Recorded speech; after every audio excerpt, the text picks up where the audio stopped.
Hello, I am a Talking Sock, and I have started and stopped and restarted recording this video several times because I'm trying to find the best way to word this and the best way to discuss this without going on long tangents about a lot of little things. So, here's the deal. My initial reaction to some things I don't think reflect my full feelings on everything that was revealed now. I feel like in the moment, for one game in particular, and I think you probably have an inkling of what one it is, I felt very hurt by it. Just by what I saw. But now after having played it and really thinking about it and stewing on it, I think I'm ready to come around on that idea a little bit. I think I am justified in my initial hurt a little bit, but I want to, I want to dedicate a whole video to that. Mario vs. Donkey Kong. They're remaking the first game on Game Boy Advance and selling it for $50. Womp womp. I mean, it's got co-op now, and there may be other added things besides that give it more content and make it worthy of that $50 price tag, but I feel like most people associate the Mario vs. Donkey Kong franchise as being an eShop thing. In the DS, 3DS era in particular, Wii U as well, there were a couple on there. It felt like Mario vs. Donkey Kong games weren't like full fat experiences. And this game, this remake of the GBA game, probably won't be a full fat experience either, and yet it's being sold for $50. But it's got Mario on the cover, it's got Donkey Kong on the cover, it'll sell well. So what do I know? Princess Peach's solo game is called Princess Peach Showtime. And like I suspected, it's got a theatrical tilt in the theming. And Princess Peach cycles through, she dresses up in costumes to assist the denizens of this playhouse dimension world. Maybe they're just putting on plays. I wasn't entirely clear. I might just pick it up. It honestly looks like a lot of fun. A very interesting, a very well-observed way for Peach to go. I think this is a far better choice than Super Princess Peach's emphasis on emotional states. I think that, Princess Peach playing dress up is a great hook, and making it action-oriented, playing into that, setting it in a theater setting, great, brilliant, beautiful, absolutely in love with what they're doing with that game. Luigi's Mansion Dark Moon is being called Luigi's Mansion 2 HD, so, and across all regions now, we will know it as Luigi's Mansion 2, which makes sense, because the last game we got was 3, so, with no subtitle or anything, so it makes sense that Nintendo will want that brand cohesion. Wouldn't surprise me at all if Luigi's Mansion 1 gets remastered down the line too.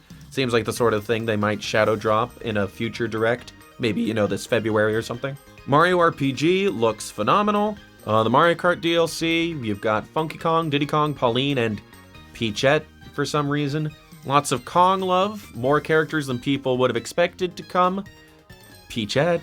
Another code, another dormant Nintendo IP getting revived on the Switch. Honestly, the Switch may have become the Nintendo console with the most dormant IP revivals on it, and I'm here for it.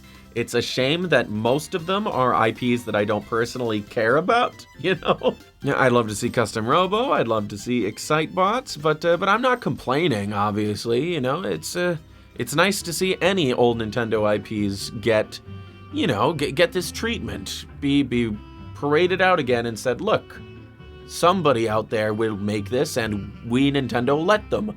We don't keep all these IPs in jail, we just wait for opportunities. And it might be the case that Nintendo is more accepting of those opportunities now, because it feels like Another Code, I just gotta say it. The game is called Another Code Recollection, or Recollection, which is a double entendre, right? Because it's a play on, it's a portmanteau of remaster and collection, because that's what it is. It's a collection of the two games, and it's a remaster of both of them, but also recollection, recalling, that's what the game is about. It's about, getting your memories. So it's like, that's funny. That's a really great title. And it feels a little bit like Advance Wars Reboot Camp, right? Reboot, boot camp. All I want to know is when's Custom Robo rematch, In fairness, one of my possibly number one, or at least number two, Nintendo IP that I ever want to see brought back from dormancy ever also got revived this direct, but again, I'm going to go into that in a whole separate video because it really deserves it, and it deserves a script. I guess briefly on F-Zero 99, at first I reacted very harshly against it, but after playing it, I'm coming back around on it.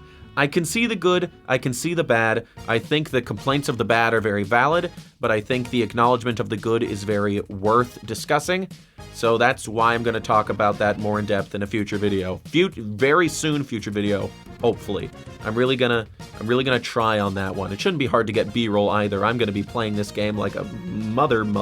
Oh, WarioWare. We saw some more WarioWare, and I was too distracted by F-Zero 99 to even like notice a lot of stuff about it. But you know, it's gonna be a good game, a good multiplayer game, a good sequel to WarioWare Smooth Moves. What do you want? Okay, let's get into the big thing that closed this direct, the big thing that sort of plays into the thesis I have for this entire Nintendo Direct and Nintendo's future as a company. That is the fact that in 2024, on an unspecified date as of yet, we are getting a remake of Paper Mario: The Thousand-Year Door. If you had told me, anytime I've seen this leaked, even just like a remaster, even just a reasonable remaster of Thousand-Year Door, just a $40 GameCube HD version of the GameCube game port, I'd say it was unlikely. I was so convinced that Nintendo wanted this game to stay dead and buried. They didn't want you to know how quality it was. But they said they're remastering Mario RPG, and I was like, this is a positive step in a good direction, so now Thousand-Year Door doesn't seem impossible. But I would have never suspected it'd come out next year. That Nintendo would be advertising the fact that Mario RPG Remake is coming this November, and then say, look forward to Paper Mario Thousand-Year Door next year. It's like Paper Mario is still on its streak. It comes out every 4 years. 2000, then 2004, then 2008, then 2016. Paper Mario games come out like clockwork every 4 years, but I would not have suspected in a million years it'd be a Paper Mario Thousand-Year Door remake, nor that it would look this gorgeous. I would have expected it to conform to the look of the modern games, to be choppy, for every character to have those white backgrounds around them, for their animations to be really like Mr. Game & Watch, very few framesy, for the environments to be made out of like play school craft material, but this game looks gorgeous. The characters are multi-layered, the lighting looks good, they're fluid, they're animated fluidly, the environments look very like real. There's obviously still like paper craft and other things going on, but there's also like pop-up book stuff and like elegantly carved desk stuff going on. It looks beautiful. The art direction in that game looks really good, kind of like the Mario RPG remake. They really went all out, it looks like. And wow. This plays into that thesis I've been talking about. That thesis being that Nintendo has officially taken on a new leaf when it comes to giving the fans what they want. For the longest time, especially when Iwata was president, rest his soul, by the way, Iwata was a fantastic president, and a lot of the ways he conducted the company were for the better than they are now, I would argue. But, that being said, there was a philosophy with Nintendo when he was president, when Miyamoto was a more active producer and director and all that you don't give the fans what they want, that you don't listen to the fans' demands, you don't give in to the fans' demands, because they don't know what they want. So if people said, hey, where's F-Zero? And Miyamoto said, well, what else can we do with it? I think we've done everything at this point. And now, after 20 years, here's a new F-Zero game, and there's, ironically, very little new about it. There's the fact that they brought back F-Zero and did very little new with it. The fact that F-Zero 99 in particular has been an outspoken thing, a lot of YouTubers, a lot of Twitter people, Andre from GameXplain, John Cartwright, StanPie, Indy Jacob. I've seen and heard a lot of people suggest F-Zero 99 or F-Zero Battle Royale before, and Nintendo's just done it. They've just done it. And I never would have suspected that they'd actually do it. Not because it's not like an obvious idea or anything, but because specifically fans have talked about it a bunch. And it always seems like Nintendo doesn't give fans what they want. But between F-Zero 99 and Paper Mario Thousand Year Door remake and Mario RPG remake and Pikmin 1 and 2 on Switch, Metroid Prime on Switch. It's beginning to feel like Nintendo is specifically courting and catering to its fans in this way. So that is interesting. And one other thing to add about my thesis here, these games, while there are a lot of very good, cool stuff like Paper Mario and F-Zero and all that, it really feels like the Nintendo Switch is in it's dwindling. It's no more big games for Nintendo Switch, I don't think. The bigger ones coming in 2024 are a remake of a GameCube game, a brand new Princess Peach game, that's not nothing, but it's also coming out this March, so and of course a remaster, a port, an HD port of a 3DS game, and they're all Mario too, that as well. There's a lot of Mario at the tail end here, and that makes me feel like Nintendo is doing that because they're like, these games are gonna sell no matter what because it's Mario. Obviously.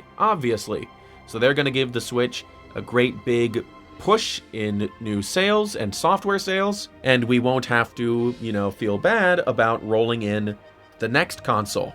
There'll still be guaranteed sellers on Switch and games coming out on Switch. They'll just be, remakes and remasters of safe bets. Well, anywho, I guess that summarizes my thoughts. I've gotta edit this now. I've gotta get those highlights done for the reaction. I've gotta work on that F-Zero 99 video. I've got a lot of work to do for this channel and a lot of work to do in real life. So, yeah, the less time I spend bloviating here any longer, the better. So, thanks for watching. Like this video if you liked it. Comment if you've got any thoughts on any of the stuff from this direct or what I said about it. Share this video if you feel so inclined to get more eyes on me and get more subs to the channel. And thank you as always to my Patreon patrons who you can join for as little as $1 a month and get all sorts of perks like the full reaction to that Nintendo Direct on my Patreon page. And behind the scenes updates and a credit at the end of the videos like you see here. Thanks again for watching, and I will see you the next time I see you.